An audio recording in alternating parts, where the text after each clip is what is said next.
জানাবো। আল্লাহর কাছে শুধু এইটুকু দোয়া করবেন, আল্লাহ যাতে আমাদেরকে উসমান হাদিকে যে স্বাধীনতা সার্বভৌমত্বের পক্ষে তিনি যেভাবে কথা বলতেন সেভাবে যাতে তাকে ফেরত দেয়। আর আপনাদের সবার উদ্দেশ্যে বলি, এখানে সবার রাজনৈতিক দল মত সবাই উপস্থিত আছেন।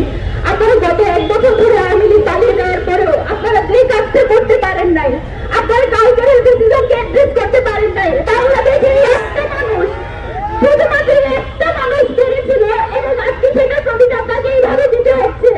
আপনারা যত সুশীলতা করছেন সেটার প্রতিটা আমার ভাইকে দিতে হচ্ছে।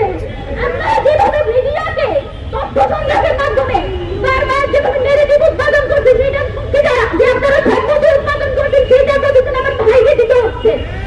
আমরা কিচ্ছু বলে যাচ্ছি না, আমরা জানি মিডিয়াতে কে কে উল্লাস করেছে। গত 2 দিন আমাদের চোখে শুধু একটু দেখতেছেন, আমাদের বুকের ভিতর যে তার হচ্ছে না আপনারা এখনো দেখেন নাই। আমার ভাই ফেরত আসবে, বাংলাদেশের স্বাধীনতা সার্বভৌমত্বের পক্ষে কথা বলবে এবং এই মিডিয়াতে যারা বিভিন্ন বয়ান উৎপাদনের মাধ্যমে আমার ভাইকে হত্যাযোগ্য করার চেষ্টা করেছে, আমার ভাইয়ের জীবন মৃত্যুর সঙ্গে করে যারা বারবার উল্লাস করেছে, যারা বিজয় উদযাপন করেছে, আমি তাদের সবাইকে চিহ্নিত করে রাখছি। আল্লাহ যদি আমাদেরকে বাঁচায় রাখে, ইনকিলাব মঞ্চ যদি বেঁচে থাকে, তাহলে যদি কালচারাল ক্রিটিসিজম যারা কায়েম করতেছেন আপনাদের সবার জন্য আমরা সারা জীবন সত্য হয়ে থাকবো, এটা মাথায় রাখবেন। আমি আপনাদের কাছে এটাই দোয়া করবো, আপনারা যে যেখানে আছেন, আমরা আওয়ামী লীগের প্রশ্ন সবসময় সবাই এক থাকি।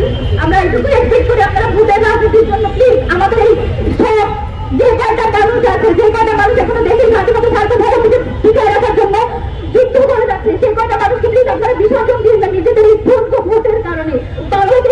বাংলাদেশের স্বার্থ আপনাদের এই ভোটের চেয়ে অনেক বেশি, আপনাদের নিজস্ব যে ব্যবসা বাণিজ্য সেসবের চেয়ে অনেক বেশি বাংলাদেশের স্বাধীনতা সার্বভৌমত্বের যে দাম সেটা প্লিজ আপনারা বিসর্জন দিবেন না, সেটা বিক্রি করে দিবেন না।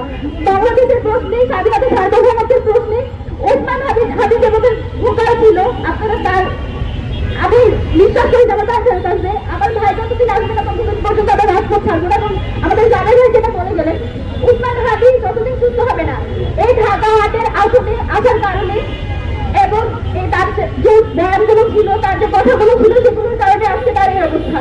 এবং আমি জামাই ভাই, আমাদের ইনকিলাব মঞ্চের যত মেম্বার আছে, আমরা আপনাদের সাথে গিয়ে সংগ্রাম জারি রাখবো এবং উসমান হাদিকে ইনশাআল্লাহ আমরা সংসদে পাঠাবো।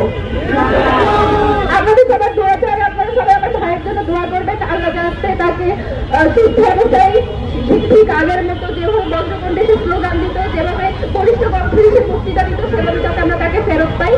আমার ভাইয়ের জন্য দোয়া করবেন। আর কিছু বলার মতো শক্তি সাহস